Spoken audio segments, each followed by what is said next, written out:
The Nadia Sahari Show. The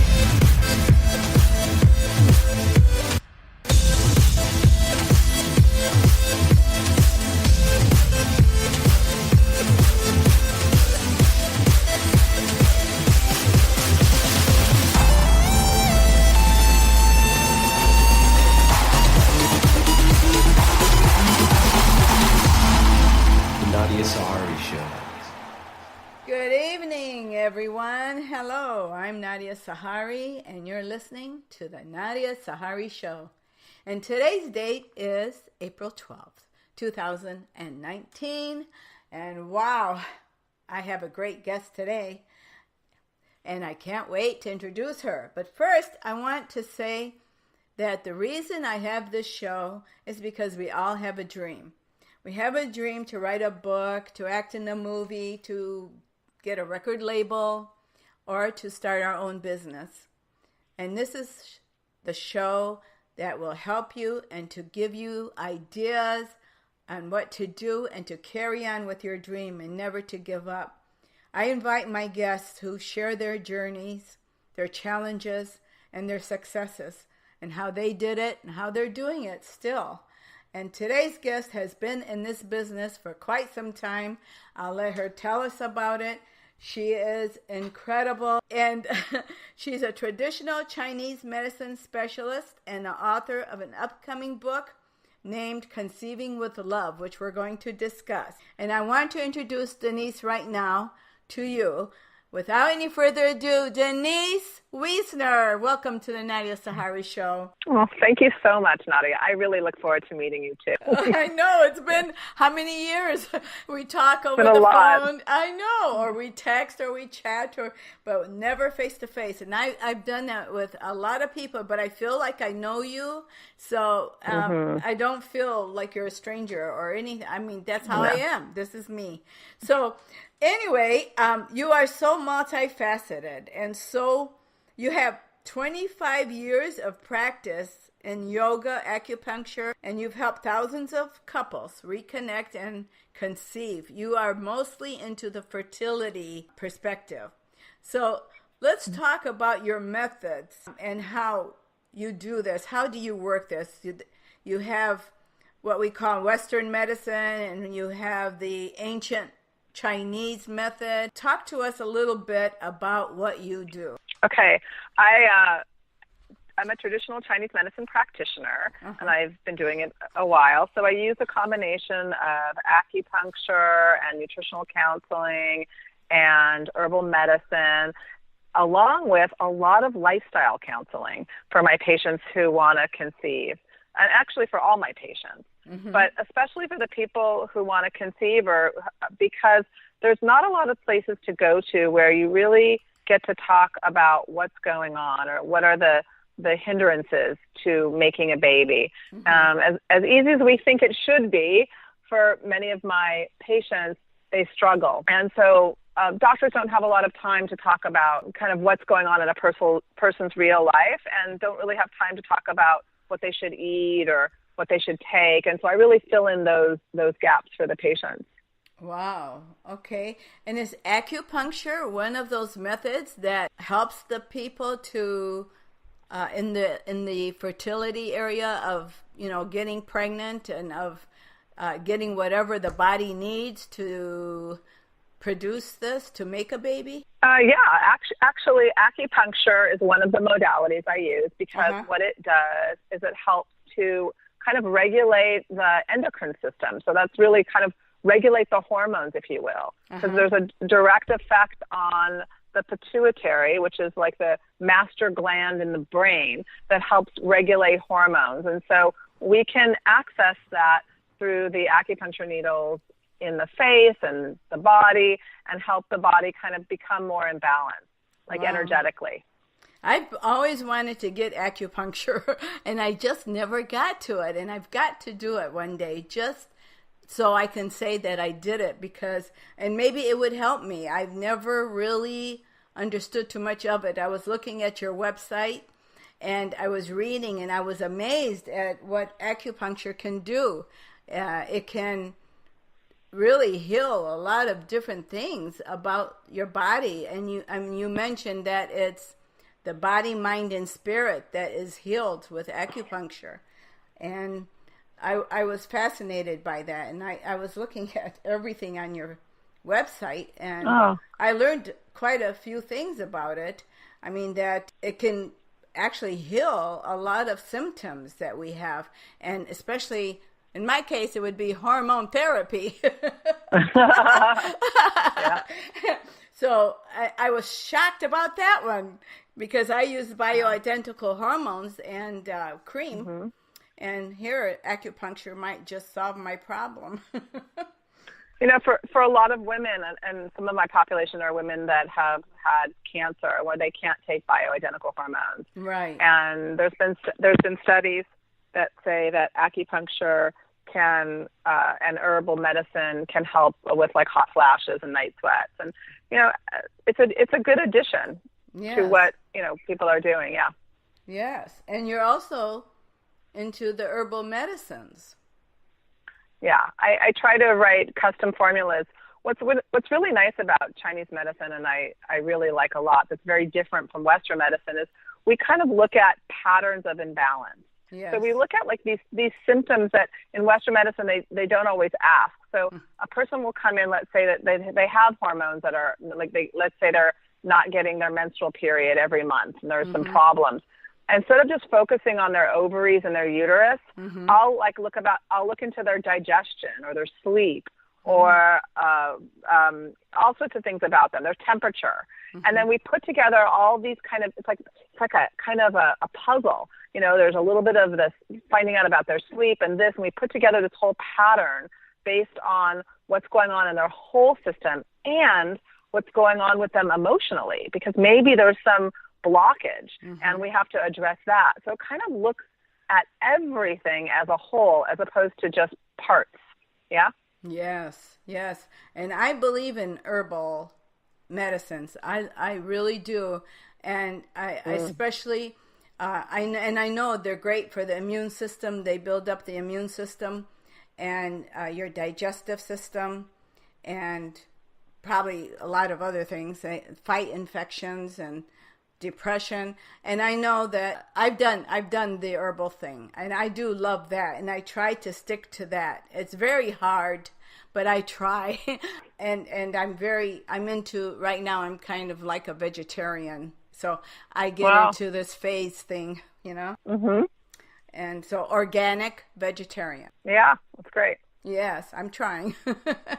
and so tell me, now I was reading that you were saying in the Chinese acupuncture, you were talking about the energy pathways of it, the meridians, called meridians. Would you explain that a little bit? Yes. The ancient Chinese were pretty amazing, and they found that there was these energetic pathways in the body, some starting at the feet, going all the way up to the head, and some starting at the head and going down to the arms, and they sort of flow all over, and they go inside of our bodies, and so we can like use a point for, let's say, on the foot to work on our ears, because there's these energy pathways that travel all over. It's very fascinating.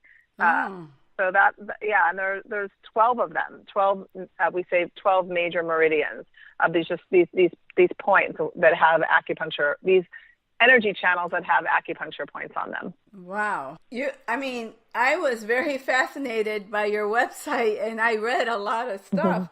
And you are also into the nutrition area, which is very important in any event and any population, any country. Nutrition is probably the most, I think, I don't know, maybe I'm wrong, most important thing that we can do for our bodies and for preventing cancer and other diseases that are all over this place right now. I mean, everything is everywhere. So what tell me about the nutrition. Tell us what you do in that area. You're right. There is that saying, you are what you eat. Yes. For me, just like you, that nutrition is foundational. It is the foundation. Yes. And so I really believe in eating organic, foods as grown, not a lot of processed foods. But Yes. what's nice about Chinese medicine in terms of the flair is we break down these patterns, and we also give like temperatures and taste to different foods. So for example, like we could say like a cucumber has a kind of a cold property. So someone who's really running very warm and hot, maybe they eat more things like watermelon, cucumbers, whereas somebody who's running really cold, we would want them to have warming foods. Like we'd have them add maybe cinnamon to their whatever, their cereal, or we would have them, have ginger, because ginger is warming. Yes. And so we take it a little step further in terms of the nutrition. It's not just eating healthy, but it's also eating per the individual. So based on a person's pattern of imbalance. So we have a little bit more specific tastes and temperatures of different kinds of foods based on what the person's condition is. So it is sort of fascinating. Chinese are very big on having cooked foods, and especially if someone has a weak digestion. So if like you're not processing foods and you eat a lot of raw foods, maybe you can't really break down the fiber, you can't digest them. So really good to sort of cook them. Oh, right? Oh, I used to be a raw foodist. Did you? Yes. Oh, yes, I did. I remember it was wheatgrass and we had raw veggies and raw, everything raw. And yes, I tried that. Actually, I did feel very, very good after I did it. I felt really, really good. It did. I felt like it cleaned out my body. It cleaned me out, and it just, I felt good. I really did. But I couldn't stick to it. It was too much, but I enjoyed it. Yeah, it was hard. Yeah. I mean, I'm not saying don't eat raw food, but I'm just saying if someone has there's people that have really weak digestion that maybe they can't process raw food. They get bloated and they're they just can't, those people should have more cooked foods. But it's finding your constitution and finding out what works for you. Yes. Maybe raw food is or seasonally, we're in spring now, and it might be a time to have more raw foods, and as it gets warmer. But in the winter, it's probably more time to have more warming foods because it's more seasonal also. So many factors get taken into account when we're talking about nutrition. But I love that you went to a place. Sometimes those are great, right? Just to clean out and feel your body again, yeah? Yes, it did feel good. It was like a purging of toxins that were in my system, and it was really great. I did enjoy doing that, and I do that from time to time on my own. I'll go to Whole Foods and buy the raw food there that they have in the cooler, and I make that part of my diet. And I'm not kidding. After a week, I'm just naturally cleaned out, toxic, gone, no toxic in my body, no toxins, nothing. I'm just totally feeling great, and I lose weight too. That's good. But it is hard to do. There's so much, and I love your approach. I love how you're explaining things, and I've never heard anybody say it the way you're saying it, and I love it. Yeah, it's great. I'm going to take a little break. We'll be right back with you, and we're going to just play a little relaxing song, kind of fits the theme that we're doing today.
My guest tonight is Denise Wiesner. She is a traditional Chinese medicine specialist and author of the upcoming book, Conceiving with Love. And that's what we're going to talk about. Denise Wiesner, welcome back. Thank you. Let's talk about your book, Conceiving with Love. What was your inspiration for this book? And tell us all about it, please. Okay. I light up when I have to talk about my book. So all great. Right. Let's do it. Yeah. So I work with a lot of couples that are trying to conceive. And the big thing that I found was a lot of them weren't having sex. Oh. They were having a difficult time, and we know that's really useful when you're trying to make a baby. Yes. So, yeah. And they started talking to me about the issues they were having, and more, I realized that they had no one to talk to, that the reproductive endocrinologists that they were going to maybe to help them conceive never asked them about their sex life, or if there was any issues, and their doctors didn't have time. And so they ended up talking to me. And really, what's really important for me is to educate patients about how to increase intimacy, because we really want to make babies out of love and be able to connect to our partner. So I use all these kinds of exercises, couples exercises taken from Taoist practices and Tantra practices, and put them all together in a book for couples to use while they're trying to conceive, to like kind of reignite their passion. Mm-hmm. That's, it's true. It really is true, because I have known couples that tried to conceive and couldn't, and took fertility after fertility, and nothing happened, spent thousands and thousands and thousands, and it was like two machines trying to manufacture something that couldn't be manufactured, and so much stress between them that it became mechanical, and they just lost interest and gave up. And then they adopted. Yeah. And then they adopted. Okay, this is a doctor friend of mine in Las Vegas, and his wife worked so hard to have children. They adopted 2 boys. After they adopted 2 boys, she conceived. I know. It's true. It is. I have those stories, and it's really cliche, but it really sometimes takes, right? It takes like that, sort of they try so hard, and then somehow they like let go and really sort of enjoy their life. And sometimes, in some cases, it happens. Yes. Yeah. And it's happened. I know of the couples that I've known, that's how it all happened.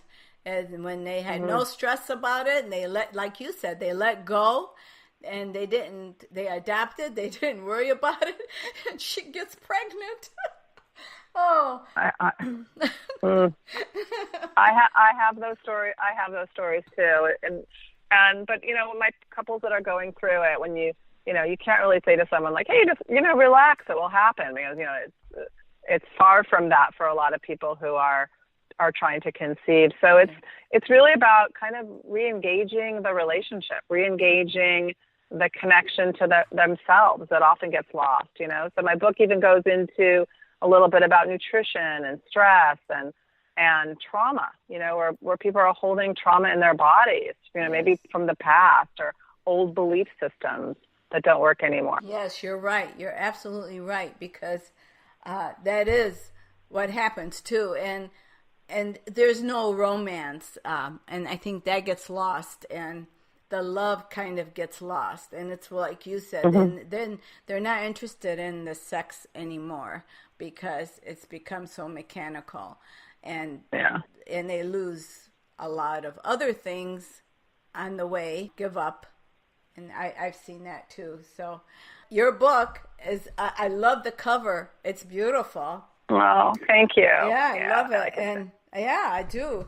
And going back to your website, I also noticed that you have several modalities that you use. And if you can tell us what those are and a brief description of each one, that would be wonderful. Could you do that? Sure. So the different modalities. Okay, I mentioned I do acupuncture, and I do nutrition, and I write custom formulas, and I also do some cupping, which are these, glass cups that I do fire cupping, which you light them on fire pretty much, and you suck them on a person's back to kind of move energy, and they're used for a lot of pain or chronic, asthma or cough. And then I also do this thing called gua sha, which is Chinese scraping, which is I use a jade tool or maybe a horn and kind of like really move the energy in a person's body. It leaves big red marks, kind of ugly looking, but it really is a very effective for pain or like, muscle soreness. So I do gua sha, and I do also what's called moxibustion, which is mugwort herb, and it's in a stick form, and it's heated up and used with the acupuncture needles on certain parts of the body to like provide a very deep kind of heat into the body. So those are some other modalities I do. Wow. And that gua sha you were talking about with the big red circles? Yeah. I've seen that. And I thought to myself, what's wrong with those people? Why do they have this big round red circle on their back or on their shoulder or the back of the neck? And I thought, do they have a disease? Yeah.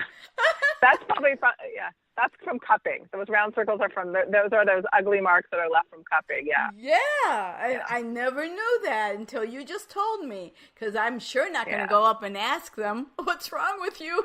Yeah. Yeah. Oh, yes. Okay, well, I'm glad you told me what that was. Yeah. I didn't want to get near them because I thought they had some disease. Nope. So I'm one of those, too. I'm Howard Hughes when it comes to if I think someone's got something, I'm staying away. So, well, you have an interesting job, an interesting business going on, and and I think that's wonderful. And I don't think I've ever met anyone that does everything like that, like you do. And I think at least I haven't seen it. So, but I know that you are great at it, and because I've heard stories. I've had people talk to me about you. And so let me ask you this. If you are in California and you have a studio or a spa, what do you call your business? What is it? A spa, a salon? What is it called? I call it a healing center. Okay, that's fair. Yeah. Okay, yeah. Healing center. All right, I like that. Your healing center. Let's say if you want to go get acupuncture, for example, what can someone expect as far as what the cost would be? I've never even thought of that, but like, do you do acupuncture at certain parts of the body, or do you do the whole body, or does anyone have a choice, or is it just where they have an ailment of some kind, like backaches or infection, or how do you do it? How do you determine where to stick the needle?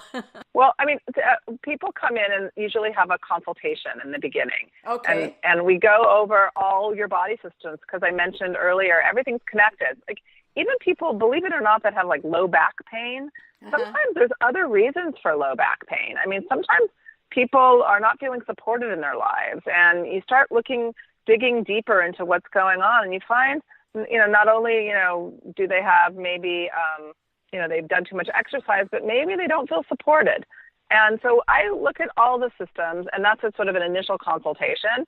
And then based on the diagnosis, the Chinese medicine diagnosis, I will determine where I put needles. So Chinese medicine works where you don't necessarily put the acupuncture needles, even if it's for low back pain, always just in the low back. Like I might put some in the ankles or in the neck.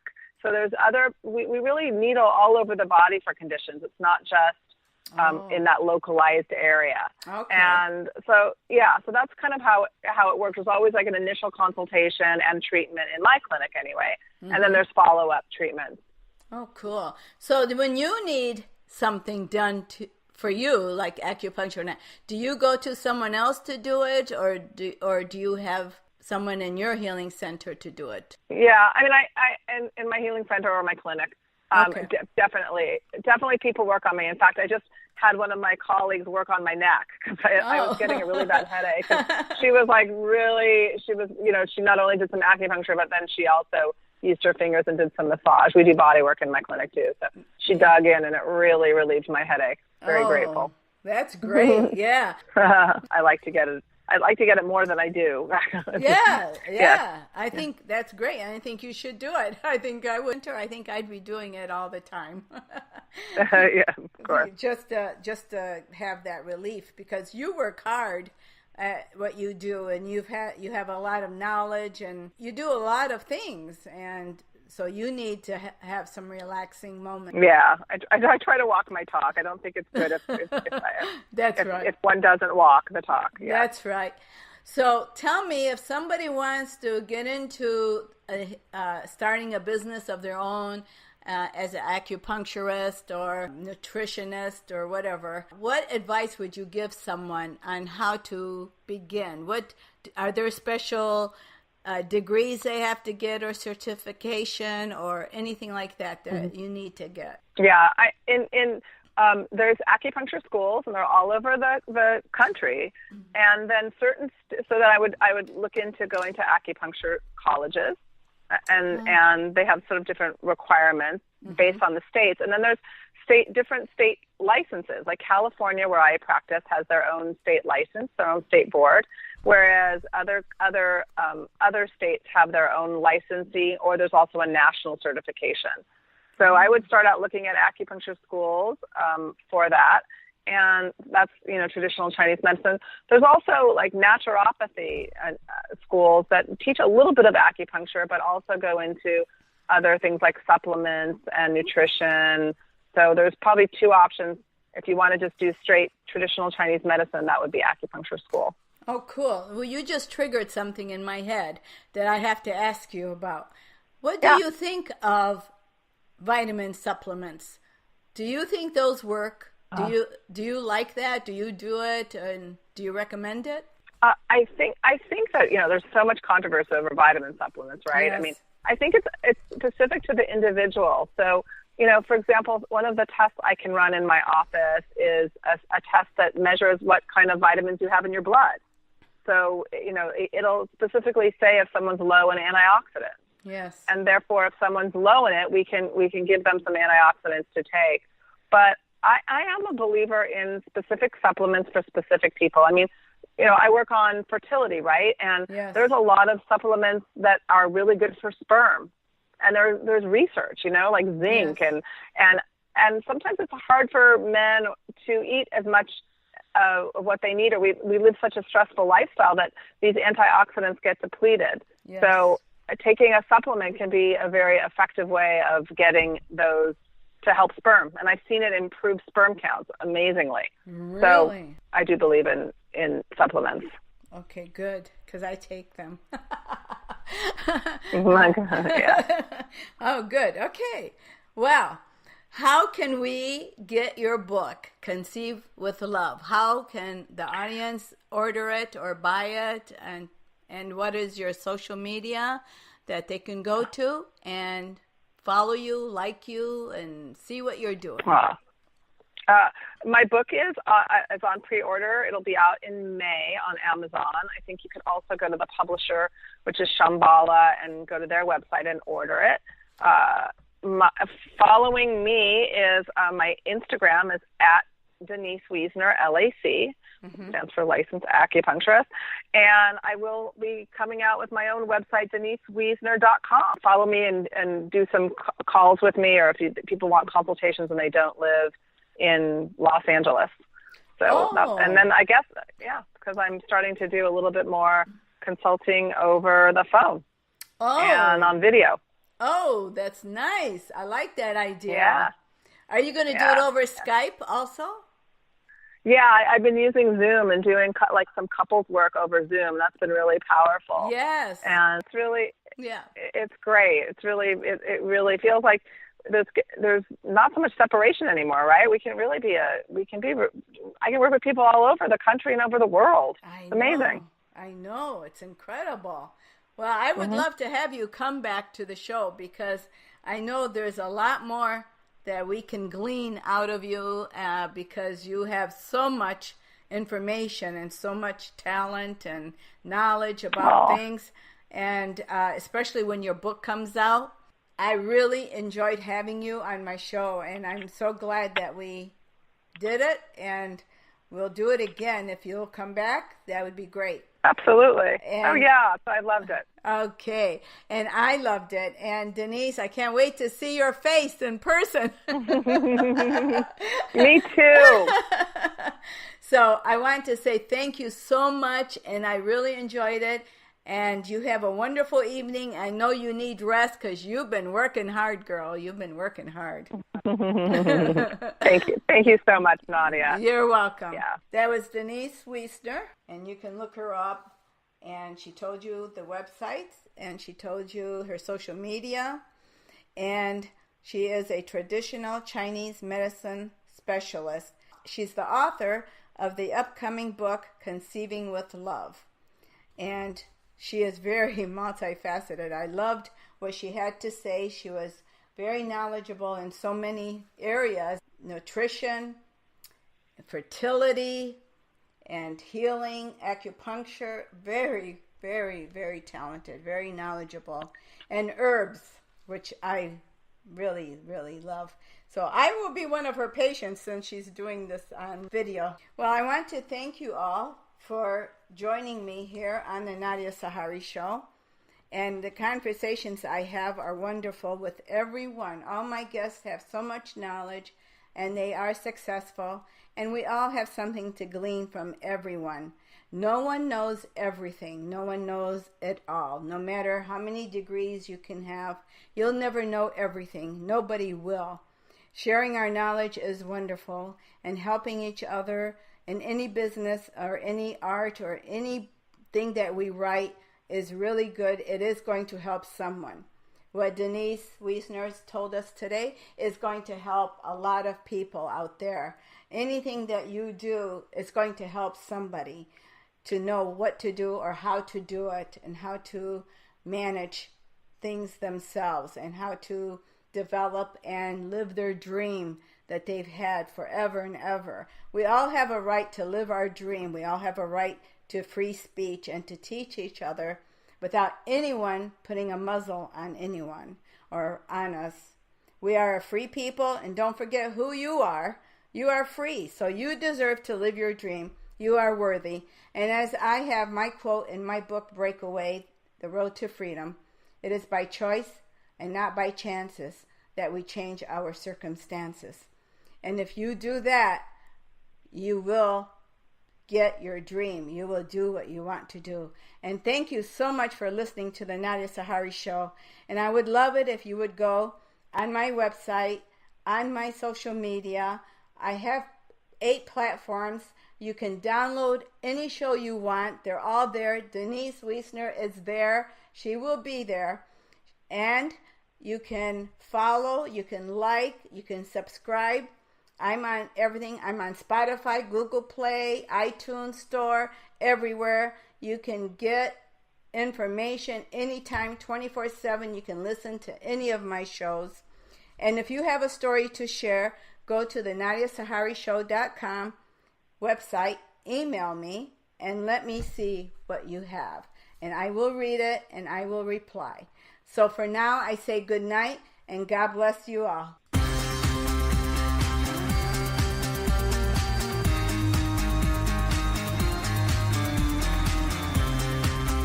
You've been listening to The Nadia Sahari Show.